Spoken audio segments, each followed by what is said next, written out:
Hey, well, how are you all today? I'm going to put this on both channels because it has to do both with preparedness and the state of our country. So welcome to both Integrated Preparedness and American Reversion. I'm Steve Smith.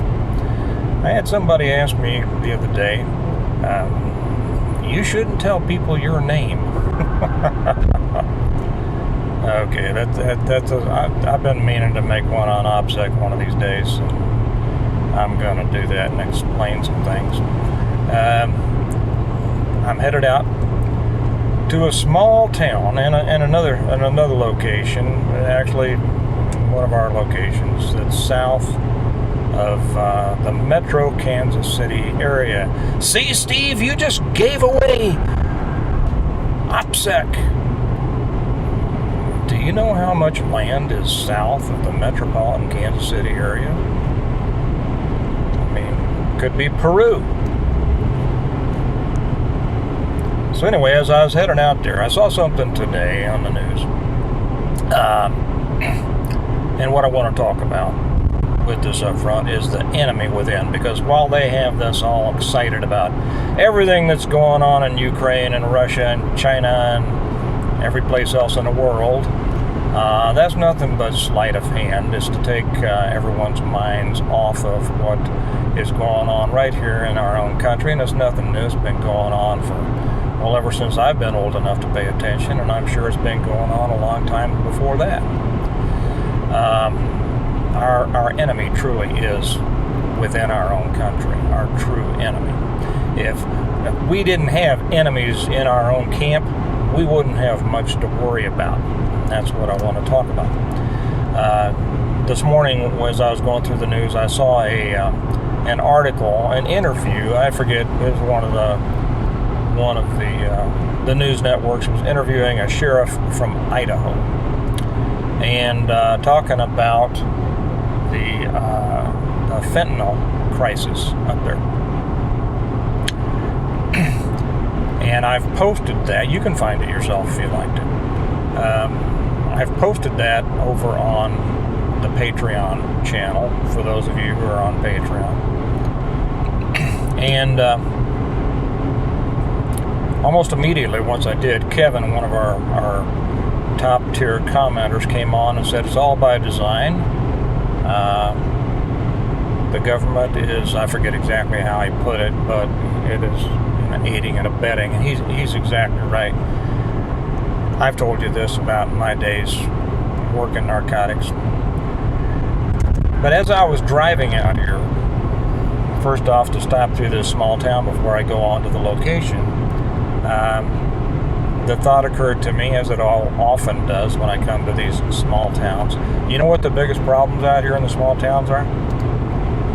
No, it's not drive-bys, it's not things like that. It's something arguably much more destructive, and it's drugs. It's drugs. I don't know a small town that I've ever gone through that if I talked to, and when I have talked, not just to law enforcement, but to the people around there, and I ask them, what's the biggest problem you have here? Invariably, almost every time they will say, drugs. Give you an example. I was out. We were out in a little town. I was looking at some land, and whenever you look for a place, you kind of want to get a sense of the world around it.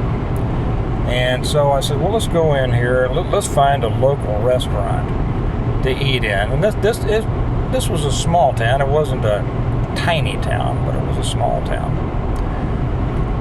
And I said, let's find a good local place to eat and get a sense of the people. And so we looked around and couldn't find any locally owned restaurants. So we ended up going in a Pizza Hut. Now that's sad in itself, that you go into a small town and you can't find a local place to eat, a locally owned place to eat, I mean. So we went into Pizza Hut, and the waitress was very nice, very personable, outgoing, and So we got to chatting, and I asked her how she liked living there. She said she didn't. I said, really? Well, that's, why do you live here? She said, well, I went off, I graduated college, and I came back, and for one reason or another, I don't remember what this is. It's something to do with family.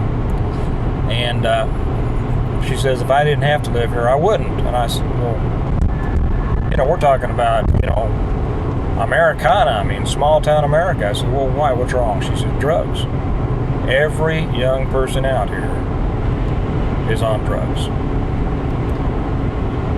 Now, I'm sure that not every person out there is on drugs. We see the hard-working young people out there on the farms and the ranches, and you're not going to get much of that done, if you're on drugs. But as I go through these small towns too, I don't see, what you would expect to see. I know this is kind of wandering around here. I don't see those freshly scrubbed faces of American youth. I see a lot of stuff like you'd see in the city. What's the problem? Where did the problem come from? Well, the problem is drugs. And I've talked to you before about how everything changed when we left Vietnam, and then drugs started coming up from the South. That totally changed the drug landscape of America. That was the biggest change. Until this country now is awash with meth, which is being made all over the place here, fentanyl, which is being brought in from across our southern border, a lot of it with its origin in China. I'm gonna avoid saying a couple words on here because I think y'all are smart enough to know what this is, and if you want to go watch that the thing over on Patreon, go ahead, because that sheriff in Idaho lays it out. And you know what? It doesn't make me a coward or a fraud or anything like that for not saying certain things on YouTube. But what it makes me is somebody who wants to get this information out and doesn't want it flagged and taken off. You see, sometimes, as they say, discretion is the better part of valor. So the country is awash in that. Why is it? As the sheriff in Idaho said, every town, every small town even, has a presence of an international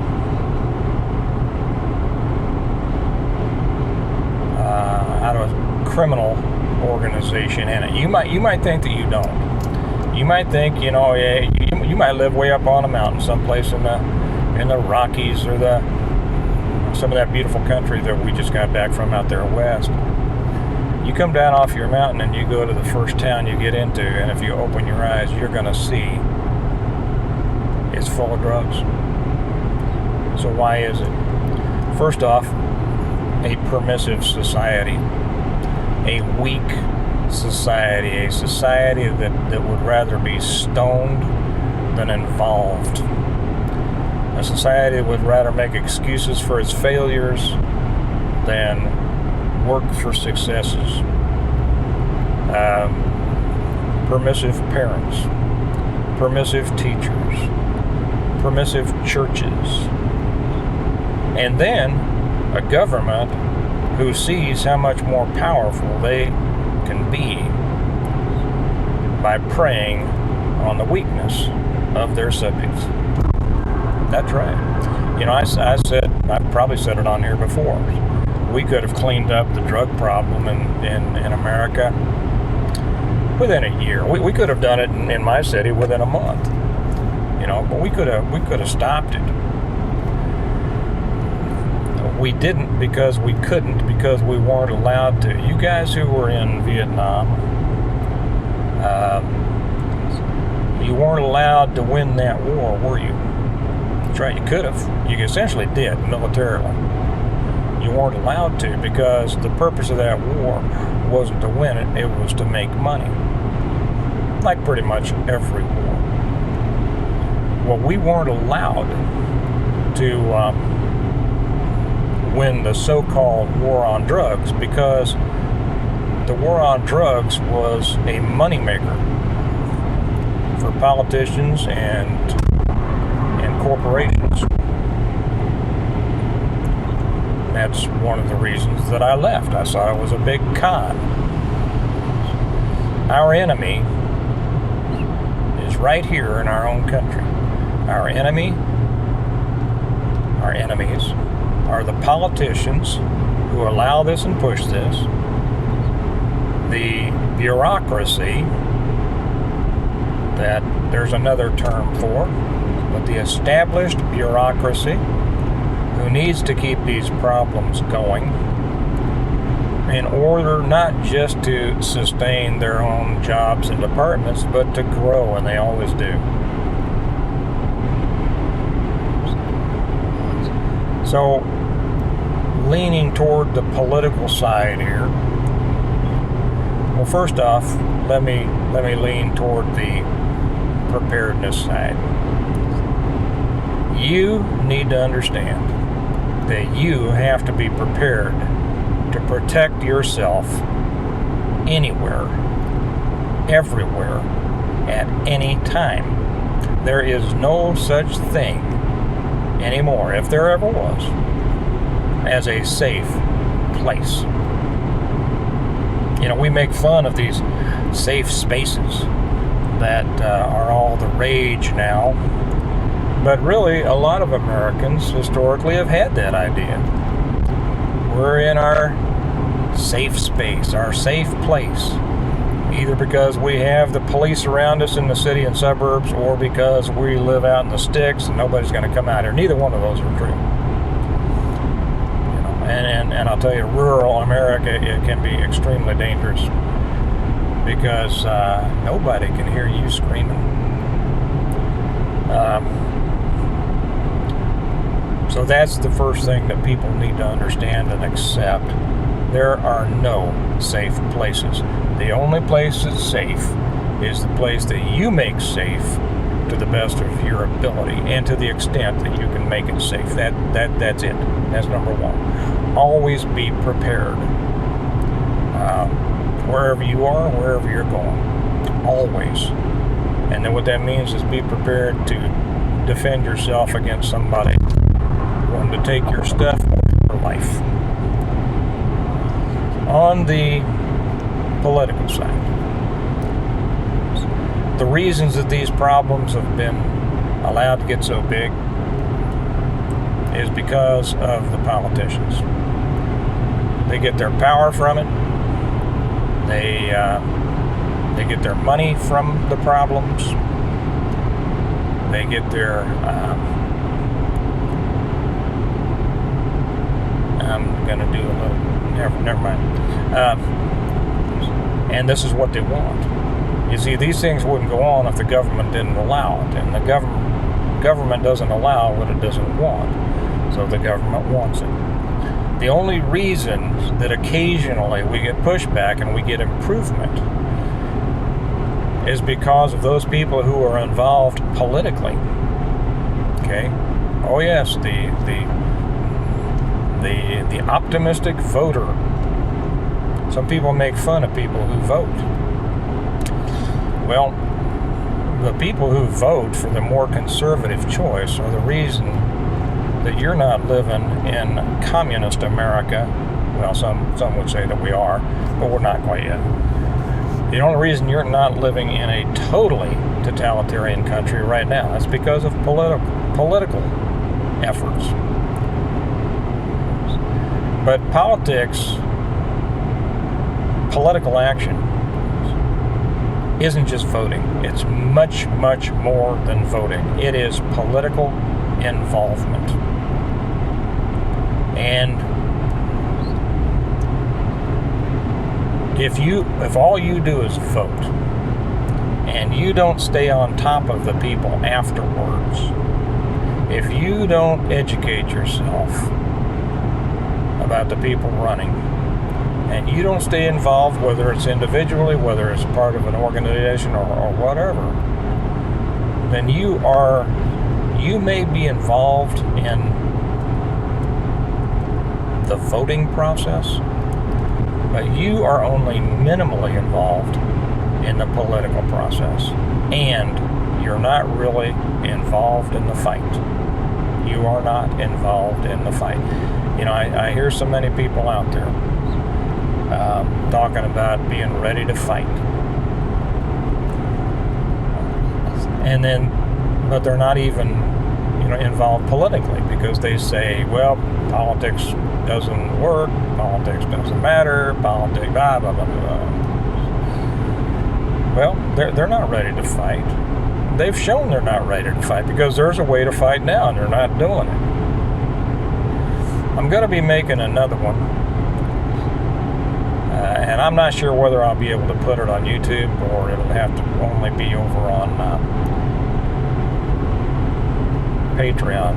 But I'm going to make one about the IRA way. I've had an interesting life that's given me experiences that allow me to talk about things that most people don't know about. And some of these things are great lessons. And it applies to kind of what we're going through right now. But we'll see. I'll probably make that here one of these days. But the enemy is within. The enemy, essentially, some of it's our neighbors, some of it's the people that won't stand up, some of it's the people who are actively working against what our country stands for. But the real enemy is the people in government who are pushing for the collapse, not of the country. They want to keep the country, but the collapse of traditional ways and the right ways, because they want everybody to be under their control. So the enemy is here, folks. The enemy is all around you. If you want to get in a fight, you don't have to walk very far to get in it. It just kind of depends on whether you're going to do it or not. But in any case, be ready to defend yourself, because the world, I just have a feeling, I've seen it getting worse and worse and worse and worse and worse, for 50 years. It hadn't really turned around much. And to any thinking person, any reasonable person, there's no reason to think that it's not going to continue to get worse. And that means you better tune yourself up and be determined to protect yourself, because that's the world we live in. So forget about this. Yeah, you don't have to forget about all this stuff that they're trying to they're trying to get your attention in other directions. But make sure that what you're really paying attention to is what's going on in our country, because it's destroying this country. And if you can't fix it, at least you have to defend yourself against it, okay? I guess that's the best way to put it. So you all have a good day. I think I'm going to turn around and go give that guy, it looks like he's broken down, with a couple of jet skis on the back here. Well, he's headed towards a nice day, but that's a long walk and it's getting hot. So I'm going to shut it off here. I'm going to swing back around, see if that guy needs a ride, and remind you all that we prepare well today in order to live well tomorrow, and that America needs a reversion, or needs you to be a part of it. So with that in mind, I will talk to you later.